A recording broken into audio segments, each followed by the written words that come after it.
Tengamos nuestra breve meditación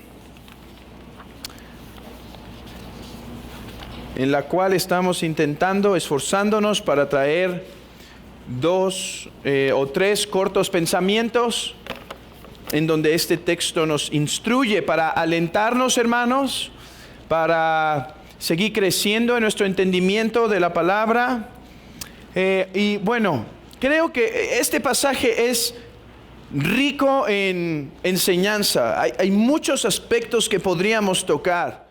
O sea, si esto fuera una predicación expositiva de Deuteronomio, es probable que este pasaje nos tomaría al menos 2 o 3 domingos de 1 hora para explicar la riqueza de este pasaje. No es el propósito, no estamos haciendo predicación expositiva en esta breve meditación. Estamos simplemente trayendo pensamientos que son de ánimo y de aliento a la luz de esta palabra. Y bueno, el que quisiera traer a sus mentes el día de hoy es una frase que se repite continuamente a través de Deuteronomio, que la mayoría de ustedes identificaron muy seguramente, y es la frase: esfuérzate y anímate, o esfuérzate y cobra ánimo. De hecho, estas son las mismas palabras con las que va a comenzar el libro de Josué: solamente esfuérzate y sé muy valiente. Bueno, estamos, hermanos, en Deuteronomio 31 en una conmovedora despedida, ¿sí? Moisés está a punto de partir. No iba a entrar a la tierra prometida debido a su pecado y rebelión contra Dios en algún momento en la historia de Israel. Cuando golpea la roca 2 veces, entonces él iba a morir fuera de la tierra prometida. Y hermanos, lo que tenemos es que ahora se está despidiendo. Esto es conmovedor. Cuando uno lo lee con esa visión, aquí vemos a un pastor de ovejas, en un tiempo literales y en otro tiempo figuradas. Vemos a un pastor sumamente angustiado por el bienestar del pueblo. No está preocupado por ningún otro evento, sino, por favor, tomen ánimo, por favor, no se desalienten. Y hermanos, la primera cosa en la que me gustaría llamar su atención es que Moisés, siendo el gran Moisés, instruye a su pueblo a que no pongan la confianza en el hombre. Que no pongan su confianza en el hombre. Eso es lo que los primeros versículos insisten. Por ejemplo, versículo 3, Jehová tu Dios, Él pasa delante de ti. A ver, yo me quedo, yo voy a ir a partir ya con mis padres, pero cobra ánimo. Porque la lucha que viene por delante, las pruebas que vienen por delante, Dios va a estar contigo. Dios va a guardarte, Dios va a protegerte. Versículo 4. Él hará Jehová con ellos como hizo con Sejón o Sehón. Le está diciendo: no pongas tu confianza en el hombre. Hermanos, estas son unas palabras de aliento y de amonestación para nosotros como iglesia. Miren, debemos entender que Dios se ha complacido en usar hombres para avanzar su reino. Dios pudo enviar ángeles. Dios pudo crear y pudo hacer que las piedras hablaran, o que ciertos animales hablaran y lo hicieran de una forma más perfecta incluso que el hombre. Pero Dios se ha complacido en usar hombres para avanzar el reino. Dios eligió a Moisés para dirigir al pueblo, ahora elige a Josué y después eligió a diversos reyes a través de la historia para cumplir sus propósitos. Esto debemos entenderlo. No obstante, hay algo que debemos evitar, y es poner nuestra confianza en el hombre. En nuestros días creo que hay 2 pecados que se suelen cometer en cuanto a el liderazgo. Hay algunas personas, no estoy diciendo que entre nosotros, digo puede ser, Pero en general en el cristianismo hay personas que dicen, bueno, los pastores o los líderes simplemente son hombres, así que puedo o no puedo escucharlo, puedo o no puedo hablar o atender con respeto a su llamado, simplemente son hombres. Y hermanos, en nuestra sociedad esto es producto de las revueltas de la Ilustración y de mucha malinterpretación de las Escrituras, porque a ver, ¿no nos enseñó la Reforma que todos podemos tener acceso a Dios? Que todos podemos hablar la palabra y no solo uno que sabe latín y griego y demás. Sí, es cierto, pero el error en esta postura es que olvidamos que Dios ha decidido usar hombres y que cuando Dios llama a un hombre para cualquier oficio, ese oficio es respaldado por el mismo Dios. Es respaldado por Dios. Y creo que debemos cuidarnos de esa postura anarquista de nuestro pensamiento, de pensar que porque los líderes y pastores son simplemente hombres, no hay nada especial en el oficio que portan. No es así, hermanos. La Escritura dice que el don del pastorado es dado por el Cristo resucitado. Es dado por el Cristo resucitado. Y Él es el autorizado tanto para predicar la palabra como a administrar las ordenanzas, como para dirigir, como dice el apóstol Pablo a Timoteo, para la administración de la casa de Dios. Pero el otro pecado en el que se puede caer es idolatrar.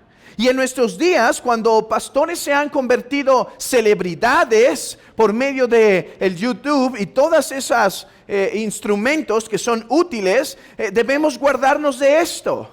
Hermanos, el reino de Dios no avanza por la sabiduría, la inteligencia, el don especial de ciertos hombres. El reino de Dios avanza por causa del Espíritu de Dios entre nosotros.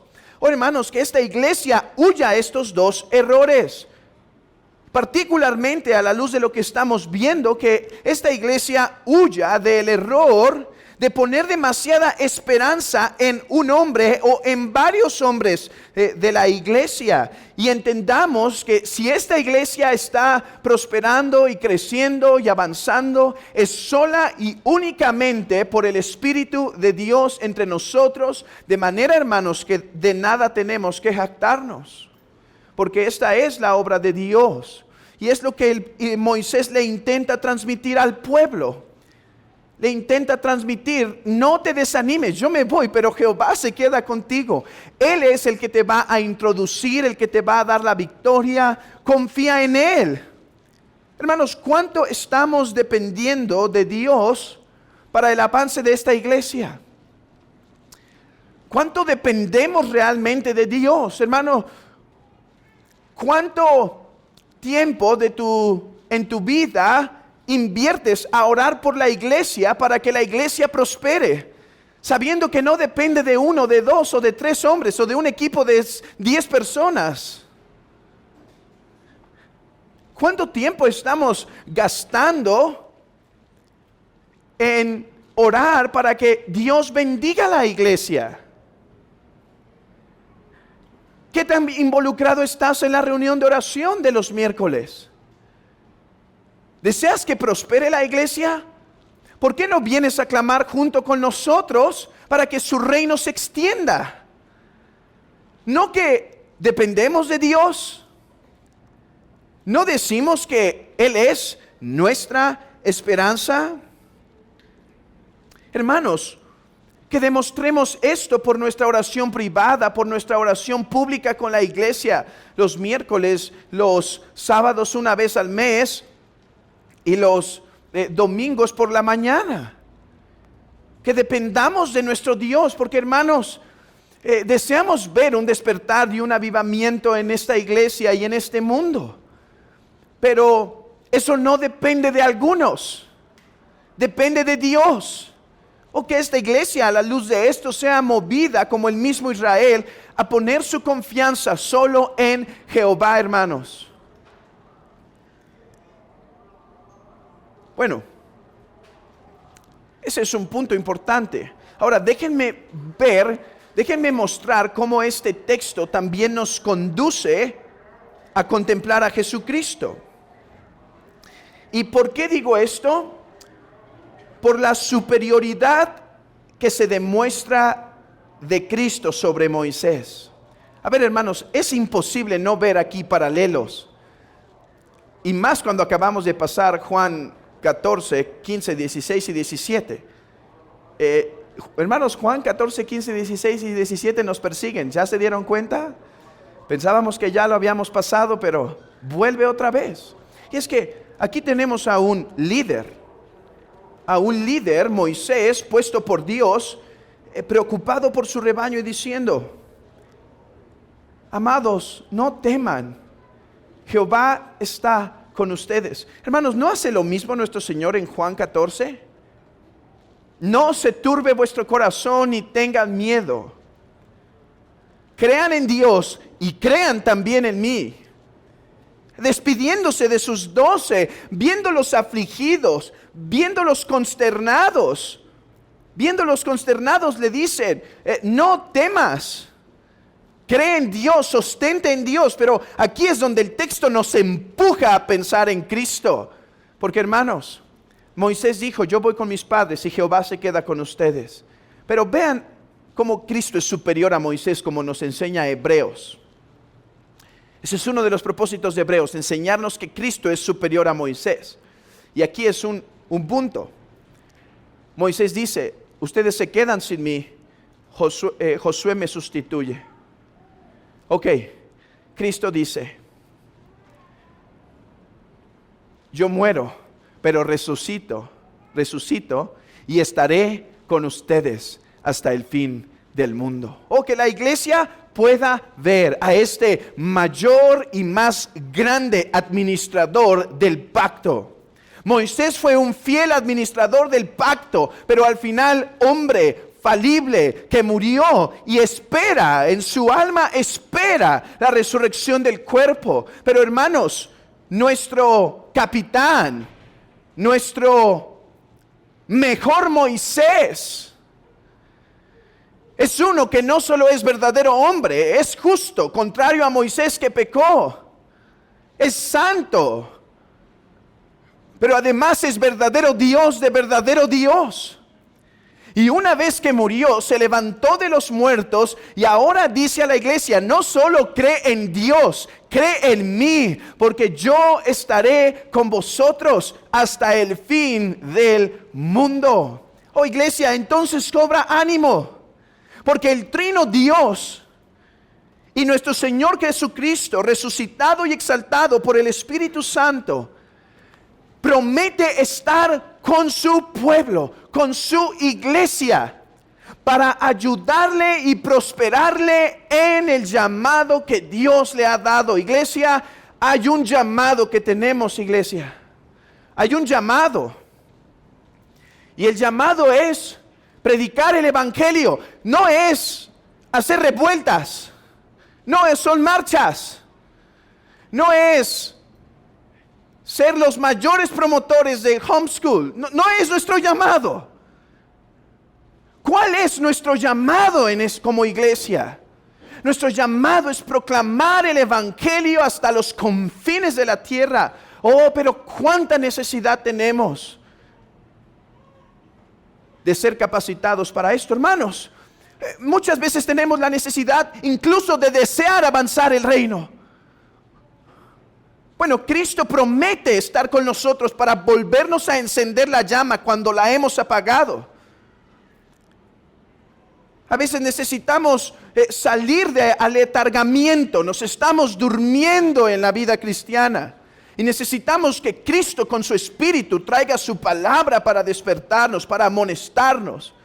A veces, hermanos, somos estorbados de avanzar el reino por causa que estamos luchando con el pecado. Pero Cristo resucitado con su Espíritu nos fortalece para vencer cada día y no ser estorbados por el pecado y avanzar. Hermanos, a veces faltan hombres, miembros, para avanzar el reino con más agresividad en este país? Bueno, el Cristo resucitado nos enseñó: orad pues al Señor de la mies que envíe obreros, que levanten miembros despreocupados por sus intereses y preocupados por el reino de Cristo, mujeres con el mismo corazón, intercediendo en sus hogares.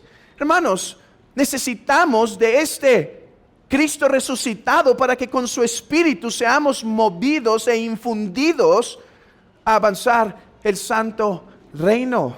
Necesitamos pastores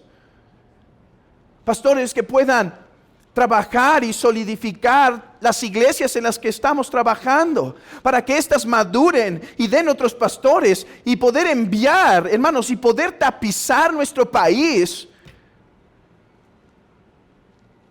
con la iglesia del Señor. Hermanos, es que nuestra gran labor es esta, hermanos. Esta es una meta por la cual morir.